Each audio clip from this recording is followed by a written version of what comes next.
We've got Sure. some very inexperienced founders, albeit Yeah. talented, great ideas. What role Yeah. do you play as investors to support them and enable them to execute and scale, understanding that they, don't probably have the pattern recognition yet to Yeah.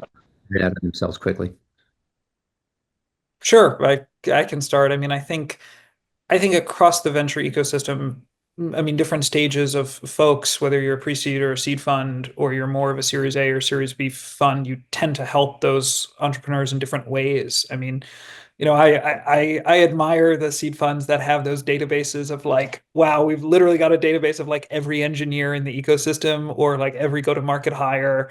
And I think Signal Fire is an example of a firm that has a database like that. I'm just like, wow, if I was a founder, like that's really cool that these seed firms, have that information. They can make those introductions. I think that's the value in the early days. It's the help me find a great engineer, or I know who the good folks in sales and marketing are. And then, at Series A and Series B, we if we're doing our job well, it's helping the companies land the right executives to lead the functions. So that's something that our firm has developed. But you've got four investors, so I'm sure everyone has a different perspective here.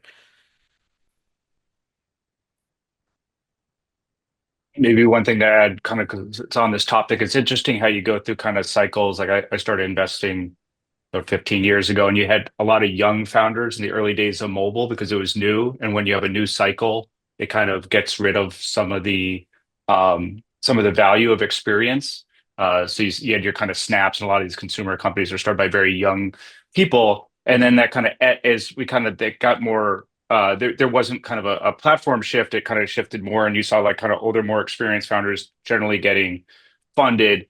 I think with Gen AI and agents, you've seen it kind of come back where you're seeing more and more young founders with who haven't had a job before, like creating really cool stuff. And yeah, just maybe I'm not sure I'm answering the question, but it is kind of an interesting dynamic, and I think you're going to see this a lot more. And it puts more of a burden on investors to kind of work them, and if they don't know the basics of hiring and go to market, like it's more on us and making sure that we're kind of supporting them in those endeavors.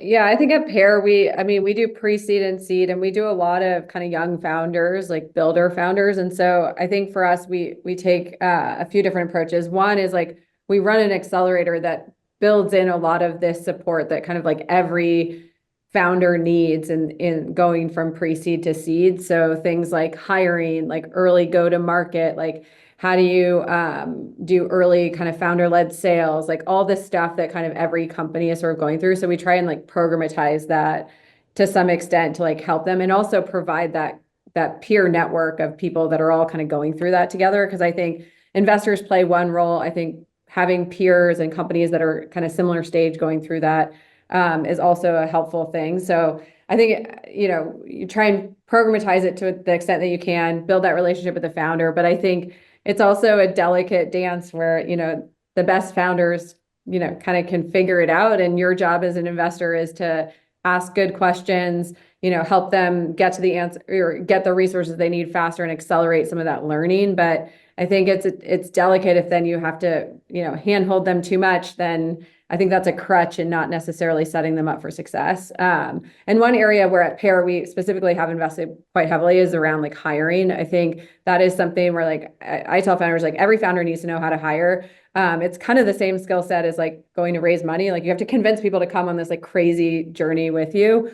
Our talent team, we have like four pretty senior in-house recruiters that help our founders.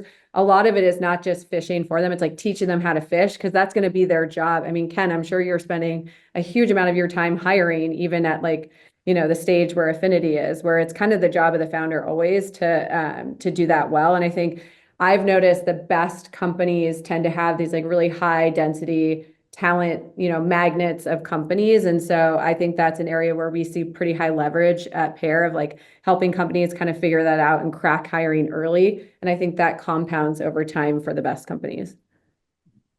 Hey, those are great comments. But taking it from an operator perspective, both now as I guess, a more senior operator, but going back to when I was one of the folks who was just learning and straight out of business school, I think the people who are most successful, not just early in career, but I still do this today, are those that obsessively seek out, build, develop an expert network.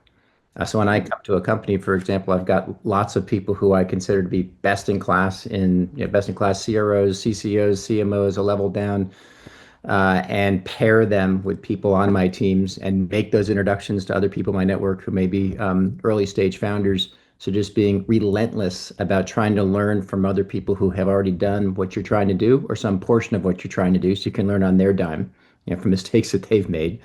The second is you mentioned hiring, Kathleen. When I was earlier in career, I was always reflecting on my gaps and trying to hire people who had done also what I had not done. So I was usually hiring people almost always who were more senior than I was, who were more experienced than I was, or at least more experienced. Maybe technically they may have reported to me. And between hiring and advising, that's how I think that can be the difference between scaling and not scaling. Because by trying to figure this out, no matter how smart you are, purely through first principles and solving problems that way, the rate things change. Um, that's very hard to do, no matter how gifted you are. Uh, Other insights on that topic, how you Yeah, support or I early. think for us, we're trying to kind of to to uh, to tell founders to build for the long term because it's a pretty tricky environment because if you're a founder in AI and you're scaling very quickly, you can get away with raising at very high valuations. Money is easy. Terms are going to be very favorable. Uh, Mhm. Often, we see term sheets with little oversight. Actually, sometimes like no board seats and extremely founder-friendly terms. Often with secondaries at very early stages.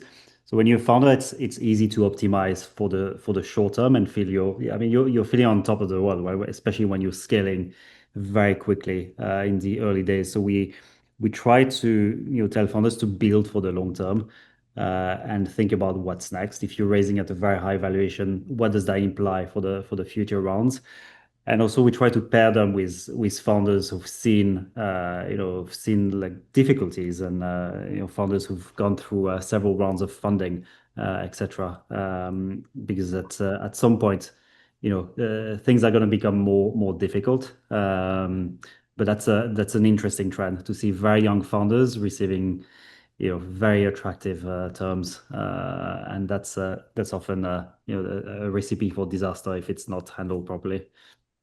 It definitely can be a blessing and a curse. And you've got that high valuation, which way I think of it is almost by definition, you need to grow into it. And at any point, if you fall off that track where you're not demonstrating the financial results that support that valuation, that can get very difficult, to raise your next round and to retain people and continue to grow that business.